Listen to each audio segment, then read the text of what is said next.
안녕하세요. 저는 자영업을 하고 있는 30대 여성입니다.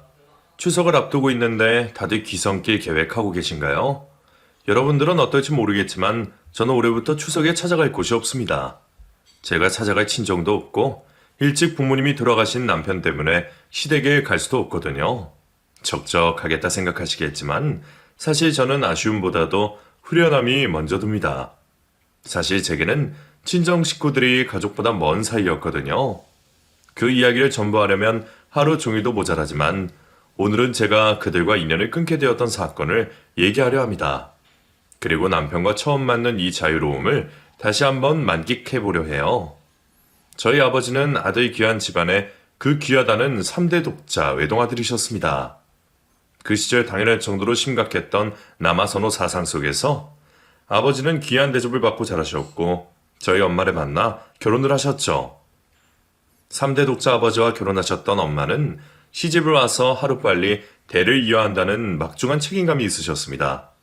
그래서 새댁 시절부터 아들 낳는다는 한약이며 온갖 미신을 갖다 들이대는 시어머니에게 시달리시며 마음고생을 하셔야 했죠.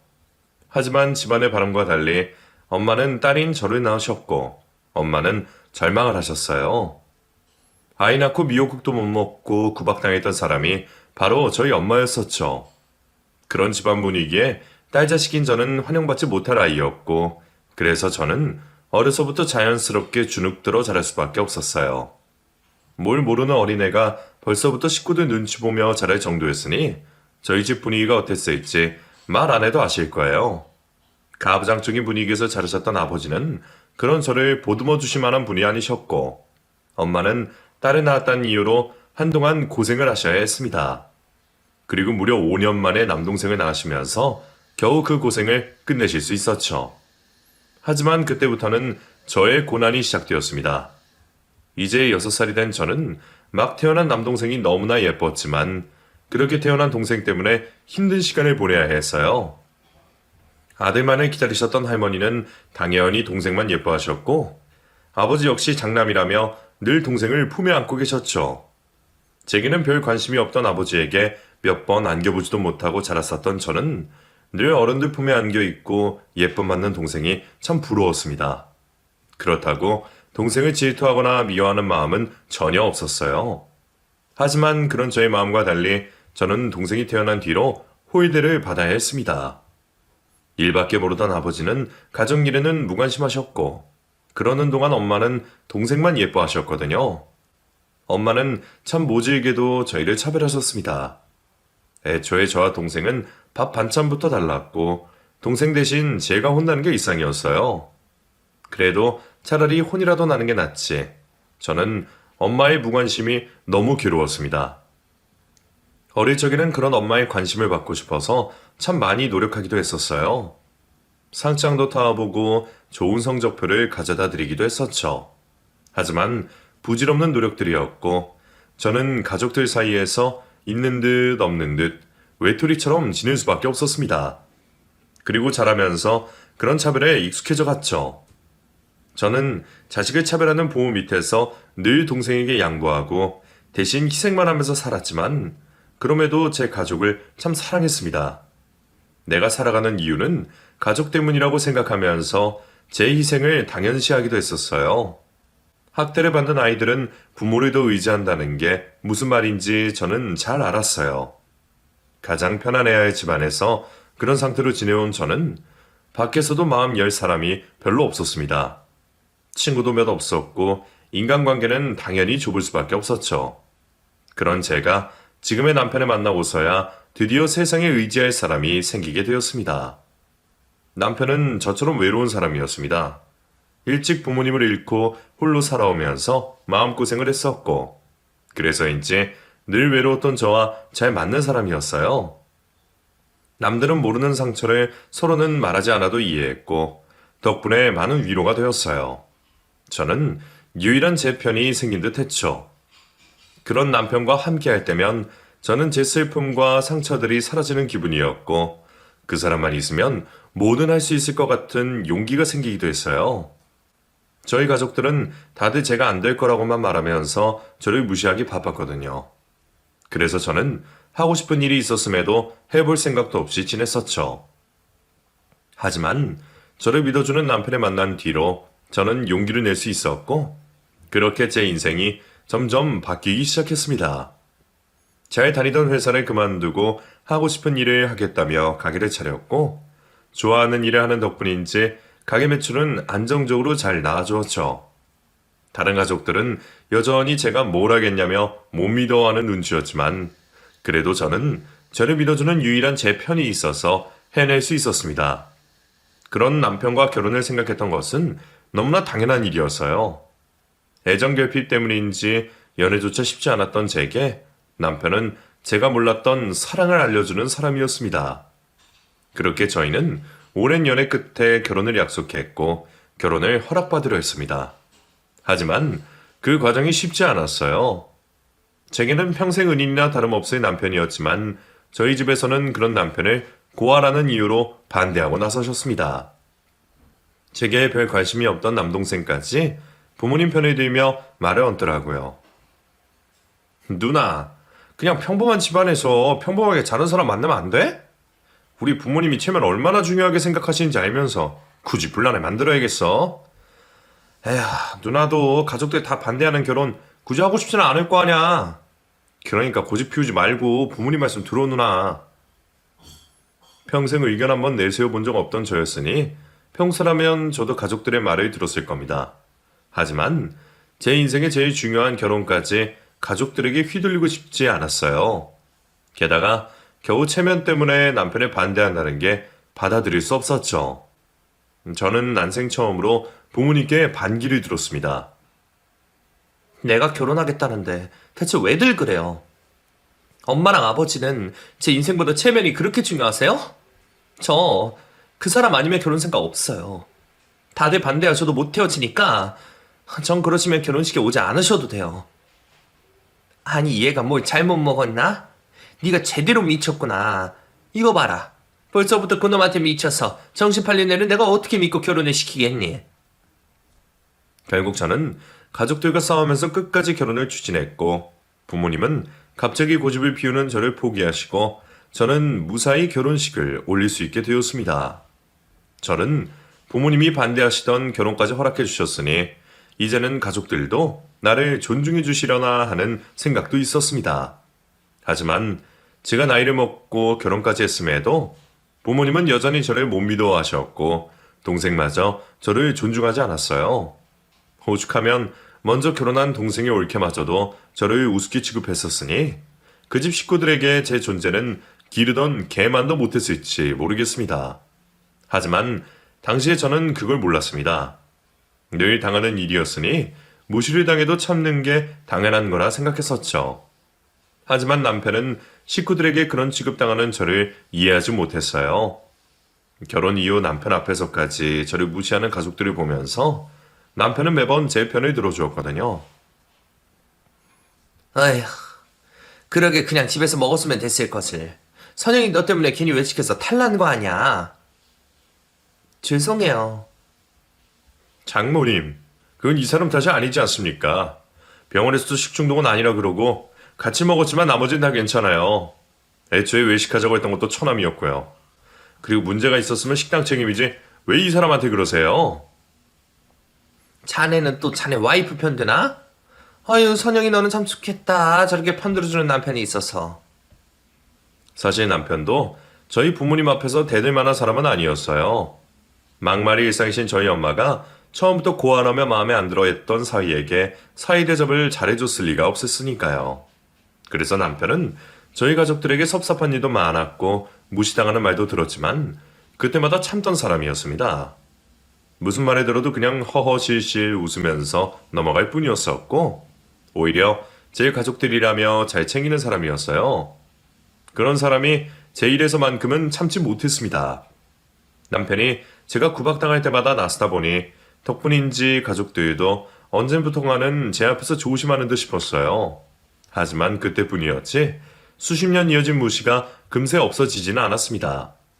제가 가족들에게 아낌없이 베풀고 노력하는데도 친정 식구들은 정작 제가 힘들 때는 돕는 법이 없었어요. 가게에 문제가 생겨서 잠깐 도움을 청하려 할 때에도 친정부모님은 물론이고 동생 내외까지 저를 남보다 못한 듯 대했으니까요. 진영아, 누나가 급해서 그런데 한 200만 원만 빌려주면 안 될까? 다음 달에 바로 갚을 수 있어. 일이 좀 꼬여서. 누나 일은 누나가 알아서 해야지. 괜히 가족들한테 부담해 줘. 솔직히 거절하는 우리 입장도 생각해줘야 하는 거 아니야? 가족들끼리 얼굴 붉히지 말고 앞으로는 이런 부탁 안 했으면 좋겠다. 돈 문제든 일 문제든 누나가 알아서 해. 저는 동생 학비에 결혼할 때 결혼 자금까지 못했었는데 정작 제가 도움을 구할 때는 그런 말을 하는 동생이 야속하기도 했습니다. 하지만 그런 말을 듣고도 저는 아무 말도 하지 못했었죠. 남편은 제가 그런 취급을 받는 것을 점점 못 견뎌했습니다. 처남도 정말 너무하는 거 아니야? 아무리 그래도 자기 누나한테 어떻게 그럴 수가 있어? 걔 말도 맞지. 내가 알아서 했어야 하는데 괜히 부탁한 거지 뭐. 그런 게 어딨어? 솔직히 처남이 정말 못해서 안 하는 거겠어? 그냥 당신 도와주기 싫은 거야. 근데 당신은 언제까지 무시당하면서 가족들한테 희생만 할래? 남편은 언젠가부터 제가 친정과 거리를 두기를 바랬습니다. 자기를 무시하는 건 다 참더라도 저를 무시하는 건 도저히 못 보겠다며 더 이상 친정에 들리지 않고 연을 끊더라도 화도 내고 할 말을 하고 살기를 바랬죠. 하지만 저는 이미 너무 오랫동안 그런 삶에 익숙해졌는지 차마 그러질 못했습니다. 남편의 눈치를 보면서도 여전히 친정 식구들에게는 의리고 정이었으니까요. 남편은 늘 저를 걱정했고 결국 그 사단이 벌어지고 말았습니다. 저희 부모님은 매년 가족여행을 떠나곤 하셨습니다. 자식들 결혼 전에는 두 분이서 다니셨고 자식들이 결혼한 뒤에는 다 같이 다니길 좋아하셨죠. 물론 그 가족여행에서 제 자리는 없었어요. 시누이가 따라가면 올케가 괜히 불편해한다면서 매번 동생 네에만 데리고 가셨거든요. 저야 따라가봤자 괜히 눈치 보고 불편하게 뻔했기에 오히려 오지 말라는 게 좋기도 했습니다. 게다가 저도 자영업을 시작한 후로는 남들 쉴 때 쉴 수 없어서 따라갈 형편도 되지 않았었고요. 근데 그때는 엄마가 웬일로 저를 데려가겠다고 하시더라고요. 코로나 때문에 해외여행도 못 가고 그래서 국내 여행이라도 좀 갈까 하는데 운전할 사람이 없지 뭐야? 네 아버지는 발이 불편하고 엄마 면허가 없잖니. 진영이랑 올케도 면허 있다면서.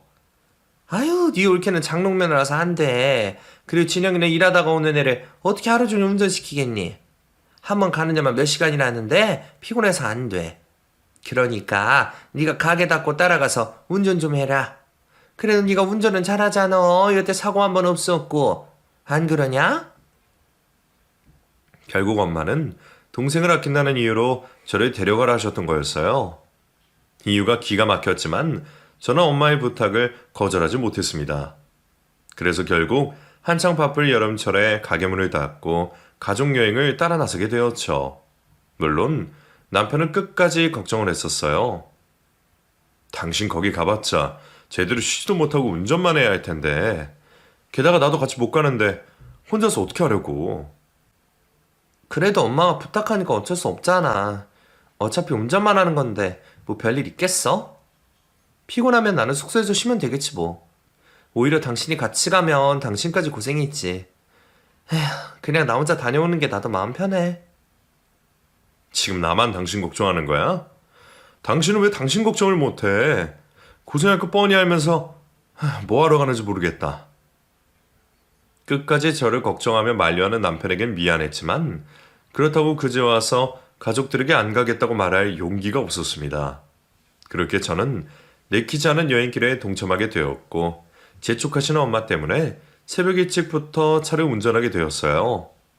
전날까지 장사 때문에 피곤하긴 했지만 무리가 될 정도는 아니었어요. 이른 시간이니 도로에 차도 없을 거고 가는 내내 별 걱정은 없을 거라 생각했었죠. 하지만 고속도로에 접어들고 얼마 안 된 순간 저는 반대쪽에서 역주행으로 달려오는 트럭을 마주하게 되었습니다. 음주운전인지 졸음운전인지 빠른 속도로 달려오던 트럭은 속도를 늦추지 않았고 순간 핸들을 꺾었던 저는 그대로 의식을 잃고 말았죠. 사고가 나면서 의식이 끊겼던 저는 한참 동안 누워 있었던 모양입니다. 겨우 깨어나 보니 온몸은 붕대로 칭칭 감겨 있었고 옆에는 남편이 제 손을 꼭 붙들고 있었죠.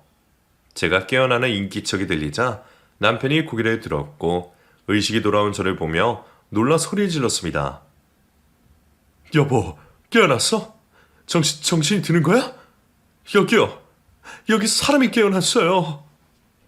다급히 의료진들을 호출하던 남편은 그 와중에도 꼭 잡은 제 손을 놓지 않았습니다. 꼭 맞잡은 손을 보면서 제가 의식이 없는 동안 남편이 얼마나 많이 걱정을 하고 긴장을 하고 있었는지 알 수 있었죠. 알고 보니 제가 사고가 나고 무려 2달 넘게 의식 없이 누워만 있었다는 겁니다.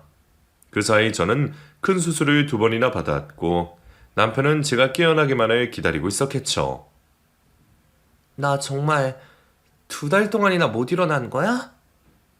나 사고 나간 이후로 기억이 없어. 그래, 당신 정말 오랫동안 의식 없었어. 그동안 내가 얼마나 걱정 많았는 줄 알아? 혹시라도 당신 잘못되기라도 할까봐. 내가 얼마나 전전긍긍했다고. 분명 수술은 잘 끝났다는데 당신은 깨어날 생각이 없고 병원에서는 기다려보라는 말만 하고. 한 달이 넘어가니까 이젠 내가 죽겠더라고. 그래도 어떻게 하겠어. 이제 당신 옆에는 나밖에 없는데 나라도 제대로 정신 차리고 당신 챙겨야지. 내 옆에 자기밖에 없다는 남편의 말에 저는 그제서야 다른 가족들 생각이 들었습니다. 사고가 나기 직전 제가 가족들을 살리기 위해 안간힘을 썼지만 제가 이렇게 크게 다친 걸 보면 작은 사고가 아닌 듯 했어요. 그러다 보니 저는 다른 가족들의 안위가 당연히 걱정될 수밖에 없었죠. 이젠 당신뿐이라니. 설마 가족들한테 무슨 일 생긴 거야? 다른 가족들은 어디 있어?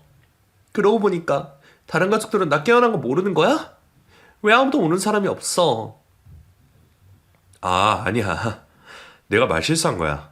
다른 가족들은 괜찮아. 당신이 제일 크게 다쳤지? 나머진 다들 이상 없어. 그래? 그럼 나 깨어난 것도 말했어? 당연하지. 근데 지금 당장은 못 오셔. 당신처럼 크게 다친 사람은 없긴 하지만 다들 팔다리 정도는 부러지고 그러셔서 아마 당분간은 다들 움직이기 힘드실 거야. 안 그래도 다들 당신 걱정하셨는데 내가 있으니까 괜찮다고 잘 말씀드렸어. 난 또 당신이 당신밖에 없다느니 그렇게 말해서 깜짝 놀랐네. 아니 나한테는 당신뿐이니까. 어쨌든 다른 식구들 무사하다니까 정말 다행이다. 아휴, 사고 나는 순간 다른 가족들 구해보겠다고 어떻게든 노력한 보람이 있었네. 저는 다른 가족들은 크게 다치지 않고 무사하다는 얘기에 마음이 놓였습니다. 당장 보지는 못하더라도 다들 살아있어 주어서 고마울 따름이었죠. 그런데 남편은 제가 사고 당시에 가족들을 위해 희생했던 이야기를 듣고는 무척 놀라며 기분이 좋아 보이지 않았습니다. 뭐? 당신 그래서 제일 많이 다쳤구나. 선영아 왜 그랬어? 그러다가 정말 영영 못 깨어났으면 어쩔 뻔했어. 그때는 길게 생각하고 말고 할 겨를도 없었어. 그냥 운전석 장원 입장에서 어떻게든 사고를 줄여야 하니까. 당신 화났어? 나 걱정 많이 했구나. 미안해. 당신 앞으로는 그러지 마. 왜 매번 당신만 희생하려고 그래? 남편은 화가 나 보였지만 제 앞에서 차마 내색을 하지 못하는 듯 했습니다. 저야 살았으니 다행이라는 생각밖에 없었지만 사고 이후 2달 동안 마음 졸이며 저를 기다렸을 남편을 생각하니 남편의 화가 이해가 되면서 그 사람의 마음은 헤아리지 못한 듯 싶어 미안한 마음밖에 들지 않았어요. 그래도 남편은 깨어나 준 것만으로도 고맙다며 저를 다독여 주었습니다. 저는 의식을 차리고서도 한동안 혼자서 화장실도 가지 못할 정도로 힘들었지만 회사까지 쉬면서 저를 돌봐주는 남편 덕분에 하루하루 조금씩 회복해 나갈 수 있었습니다. 그런 남편이 제 옆에 있어 주어서 얼마나 다행이었는지 몰라요. 그런데 제 남편이 저를 걱정하며 제 곁에 있는 동안 여전히 연락 한 번 없는 다른 가족들 때문에 저는 왠지 마음이 복잡해졌습니다. 다들 어떤 상태인지는 모르겠지만 소식이 너무 없는 게 제 입장에서는 이상했어요. 남편 말로는 저처럼 크게 다친 사람은 없다는데 그럼 부모님은 그렇다 치더라도 동생 내외한테서도 전화 한 통이 없다니. 혹시 남편 말과 달리 무슨 일이 있는 건 아닐까 싶은 생각이 들더라고요. 이상한 생각에 남편에게 다시 물어도 보았지만 남편은 여전히 별말이 없었습니다. 여보, 근데 정말 식구들 괜찮은 거 맞지? 엄마 아버지는 그렇다 쳐도 진영이랑 올케도 연락이 없는 게 좀 이상하네? 혹시 진영이도 많이 다쳤어? 나는 손 다쳐서 핸드폰 못 쓰잖아. 당신이 전화라도 좀 해봐줘. 아, 내가 말 안 했던가? 처남도 아직 퇴원을 못했대. 그래서 그쪽 부부들도 정신 없나 보더라고. 그리고 어차피 당신 퇴원하면 다 같이 만날 건데 뭐하러 자꾸 걱정을 해? 괜찮다는 내 말 못 믿어서 그래? 아니, 그건 아닌데 그래도 너무도 연락이 없으니까 궁금해서 그렇지. 그럼 다른 식구들은 언제 태어나는 거야? 나랑 비슷하대? 뭐 쟤도 해야 하고 그렇겠지? 교통사고는 원래 후유증이 무섭다잖아. 그러니까 당신도 다른 거 신경 쓰지 말고 회복이나 잘하자. 저는 다른 것보다 제 안위를 걱정하는 남편을 보며 다른 식구들의 사정을 더 이상 묻지 않았습니다. 남편 말대로 지금 당장은 제가 먼저 회복해야 했기에 저도 제 재활에만 신경을 쓰기로 했죠. 덕분에 저도 점점 몸이 풀어지고 일반실로 옮기면서 혼자 화장실에 갈 수 있을 정도가 되었어요. 아직 오래 걷는 건 힘들었지만 손이라도 쓸 수 있어서 다행이었다 싶었죠. 제가 혼자 있을 수 있게 되자 남편은 다시 회사에 출근을 하게 되었고 일상으로 돌아간 남편을 보며 저도 한결 마음이 놓였습니다. 그 모습을 본 저는 남은 이번 기간 동안 무사히 몸조리를 잘해서 건강히 퇴원할 날만 기다리게 되었죠. 시간은 하염없이 흘러 제가 병원에 입원한 지도 벌써 5개월이 지나게 되었습니다.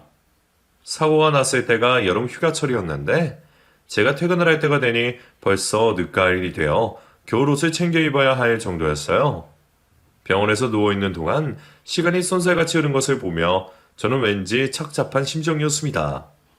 그동안 닫아두었던 가게에도 걱정이었고 혼자서 고생했을 남편이며 다른 가족들 걱정에 머리가 쉴 수 없을 정도였어요. 그래도 드디어 퇴원을 하게 되니 얼마나 후련했는지 모릅니다. 하지만 그때까지도 소식 없는 식구들 때문에 저는 왠지 모를 찝찝함을 가지고 있어야 했죠.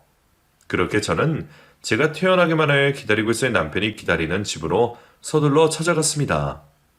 원래는 남편이 퇴원에 맞춰서 데리러 온다고 했었는데 갑자기 일이 생겼다는 말에 저 혼자 집에 찾아가기로 했었거든요. 보통이라면 제가 혼자 오기는 못했을 사람이 사정이 있다는 걸 보며 저는 혹시 남편에게 큰일이라도 있는 건 아닐까 싶은 생각도 있었어요. 하지만 당신에게는 퇴원을 했다는 기쁨 때문에 다른 고민은 애써 잊어버리고 있었죠. 그렇게 택시를 잡아 타고 집으로 돌아간 저는 예상하지 못했던 집안 풍경에 또 한 번 놀라고 말았습니다. 남편이 정장 차림에 한쪽 팔에는 장례식에서 볼 법한 띠를 두르고 소파에 멍하니 있는 게 아니겠어요. 대체 무슨 일인지 추상이라도 치른 듯한 남편의 몰골을 보며 저는 당황스러울 수밖에 없었습니다. 여보, 나왔어. 근데 당신 그게 무슨 차림이야? 어디 장례식이라도 다녀온 거야? 이상한 듯 묻는 제 물음에 남편은 말을 고르는 듯 보였습니다. 그러다 한참을 고민하다 시작하는 남편의 얘기에 저는 그 자리에 주저앉을 수밖에 없었죠. 사실 나 장례식에 다녀오는 길이야. 그래서 당신 데리러 못 갔던 거야. 그게 무슨 말이야? 누구 장례식? 근데 왜 당신이 완장을 차고 있어? 여보, 충격받지 말고 잘 들어. 장모님 장인어른 다 돌아가셨어. 뭐라고? 그게 무슨 말이야? 당신 장모님 장인어른이면 우리 부모님 말이야? 우리 부모님이 돌아가셨다고? 내가 당신한테는 못했던 말이 있어. 당신 아파서 누워있는데 괜히 충격받을까봐 말을 못했었는데 사실 장인어른이나 장모님 상태가 많이 좋지 못했어. 그래도 다행히 두 분 다 의식이 있으셨고 깨어나셨는데 나이가 있어서 그런지 금방 다시 안 좋아지시더라고. 제가 누워있던 사이 부모님의 상태가 나빠졌다는 남편의 말을 들으면서도 저는 믿을 수가 없었습니다. 분명 제가 물어볼 때만 하더라도 별일이 아닌 듯 대수롭지 않게 걱정하지 말라던 남편이 이제 와서 무슨 말을 하는지 모르겠더라고요. 그게 무슨 말이야. 당신이 분명 괜찮다며. 다른 가족들 걱정할 필요 없다며.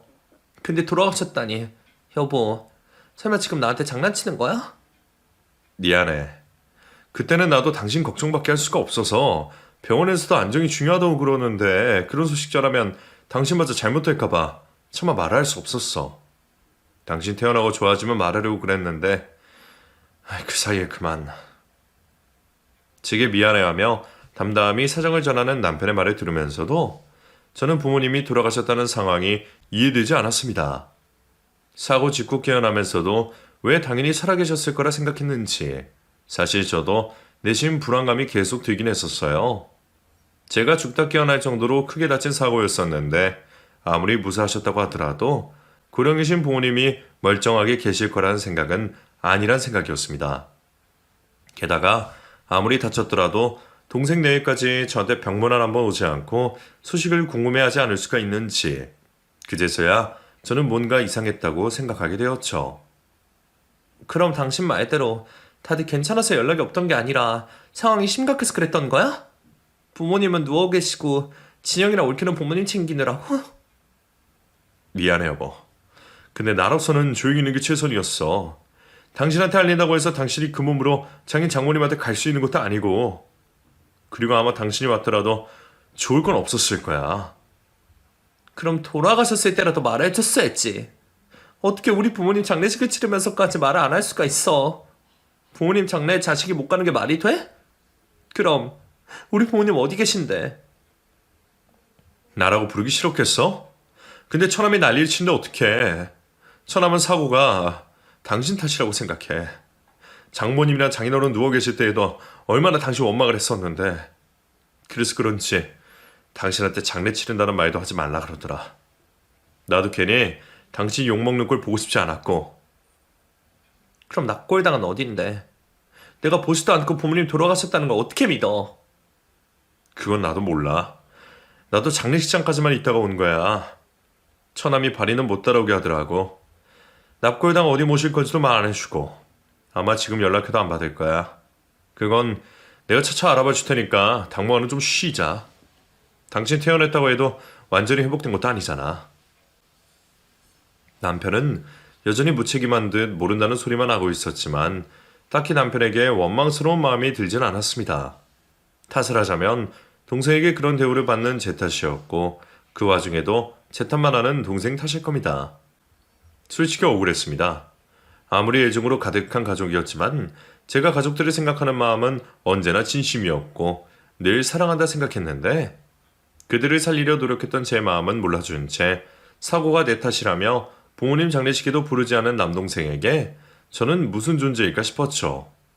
부모님께서도 돌아가시면서 제 탓을 하셨을까 생각을 하니 저는 마치 가슴이 찢어지는 기분이었습니다. 남편은 괴로워하는 제 얼굴을 보며 조심스럽게 입을 열었습니다. 여전히 저를 걱정해주고 이해해주는 것은 제 남편밖에 없었지만 그때는 남편에게 차마 고맙다는 말을 할 수도 없었어요. 여보, 많이 속상해? 근데 차라리 잘 됐어. 솔직히 당신도 그동안 처가 식구들 때문에 많이 힘들었잖아. 그동안은 당신이 먼저 모지게 끊어내지 못했지만 이제는 처남이 먼저 연끝 차는데 오히려 잘 된 거지. 당신도 죽다 깨어났는데 이젠 좀 이기적으로 살아야지. 그리고 당신한테는 내가 있잖아. 그러니까 당신도 이제 나만 보고 살면 안 될까? 생각해보면 남편의 말이 옳은 소리였습니다. 제가 언제라고 그 집에서 사람 대우를 받았을까요? 안 그래도 무시받을 것이 뻔해서 가기 싫었던 여행에 운전기사 노릇한다며 억지로 끌려가서 사고 나는 와중에도 가족들을 생각하던 저였는데 그런 노력은 알아주는 이 하나 없는 저를 보면서 남편도 많이 답답했을 겁니다. 어쩌면 그런 가족들이야 차라리 없는 게 낫다 싶었을지도 모르겠어요. 고아라서 누구보다 가족을 귀하게 생각했던 남편이 그런 말까지 하는 것이 괜히 더 충격적이기도 했죠. 그날은 큰 충격에 정신을 차리지 못하고 그대로 잠을 청했습니다.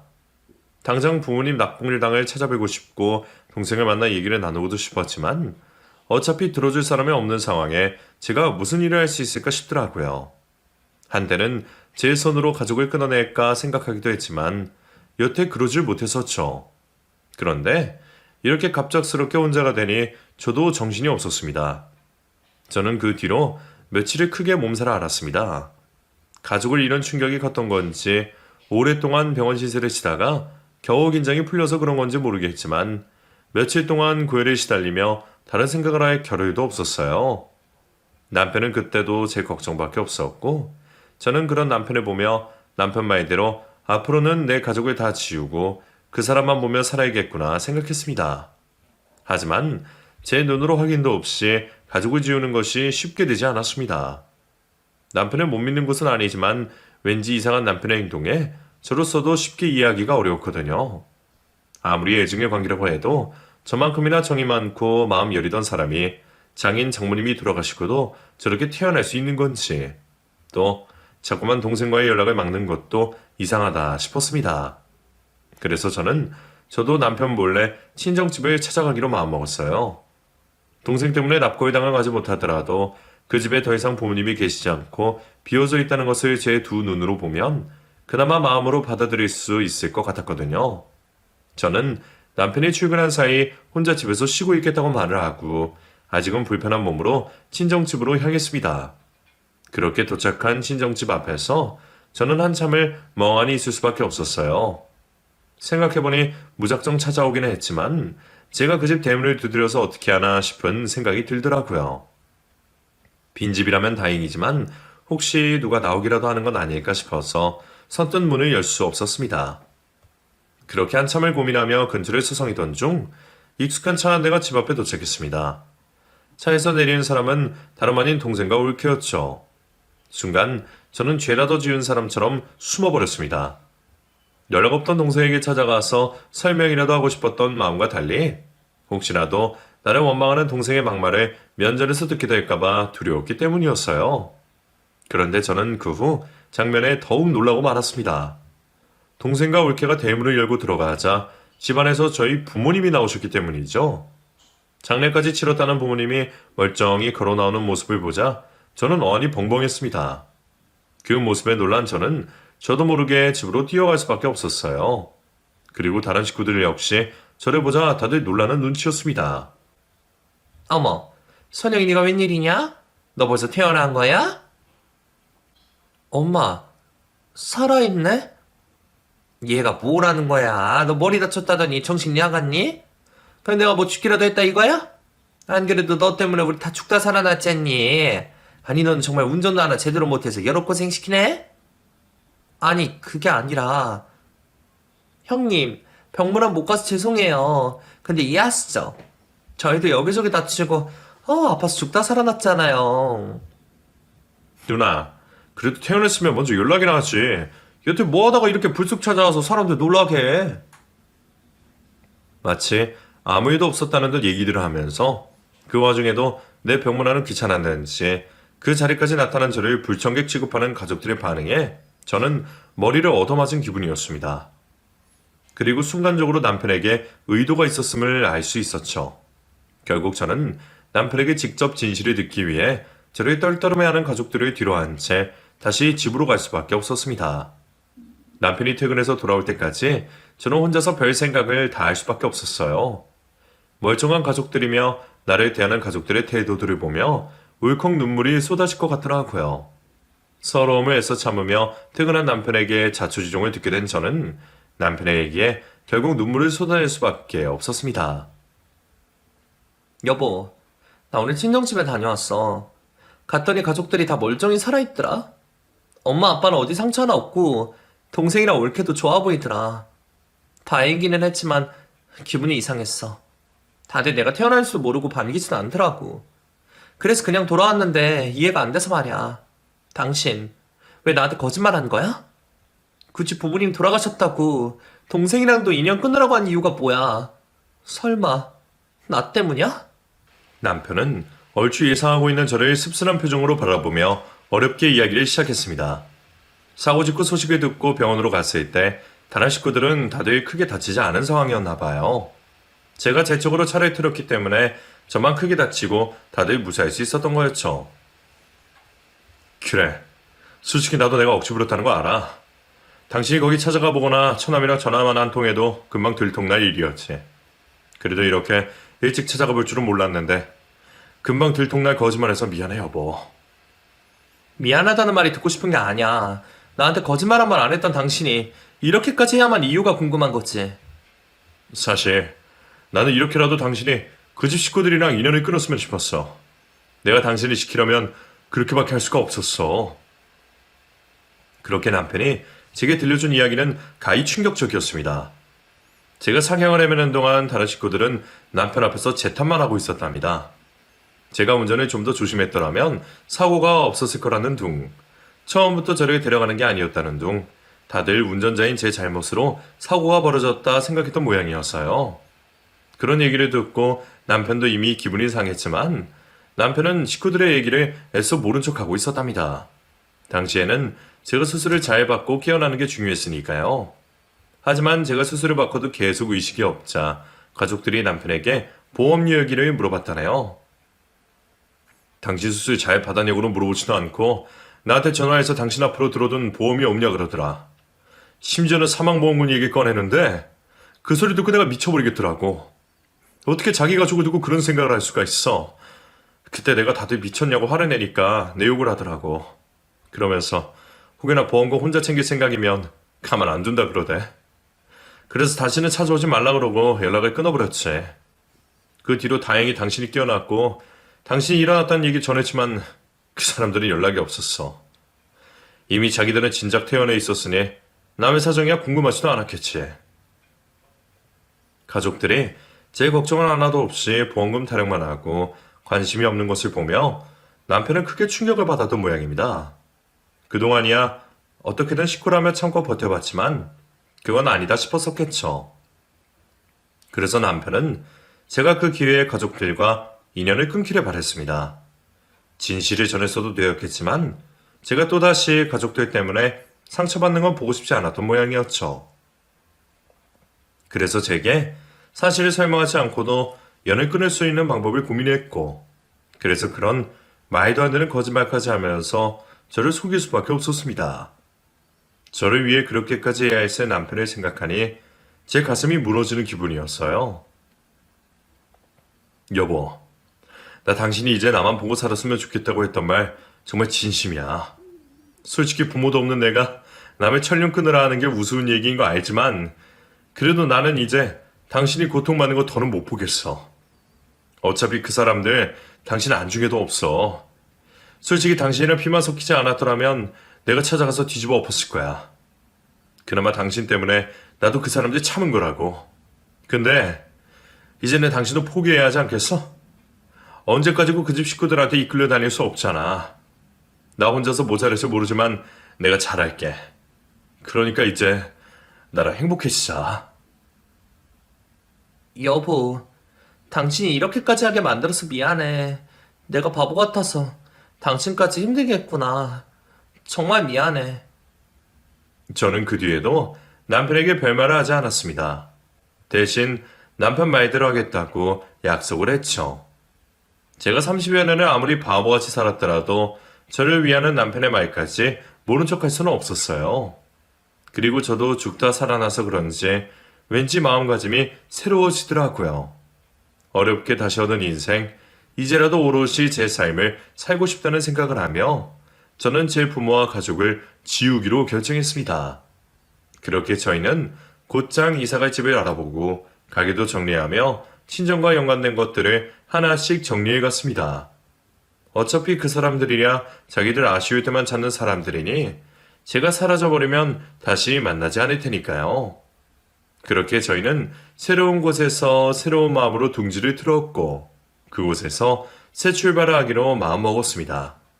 저는 낯선 동네에서 다시 가게를 열게 되었고 새로운 마음처럼 몸도 완전히 회복할 수 있었습니다. 새로운 마음 덕분인지 새로 시작한 곳에서 저희는 행운을 마주했습니다. 마지막 기회에 시세보다 저렴하게 구매했던 집값이 더 올랐고 새로 오픈한 가게도 금세 자리를 잡을 수 있었죠. 그리고 결혼하고 소식 없던 아이까지 감사히 찾아와 주었습니다. 덕분에 올해는 제게 무엇보다 행복한 한 해였어요. 그런 것도 가족이라고 끊지 못해 평생 붙들고 살았었는데 그들과 멀어지니 이제서야 제 인생이 보이는 기분입니다. 앞으로도 저는 남편을 바라보며 열심히 살 것이고 제 아이와 가족을 위해서라도 다시 돌아갈 일은 없을 겁니다. 그럼 이제라도 정신 차린 저를 응원해 주시기를 바라며 이야기를 마치겠습니다. 감사합니다.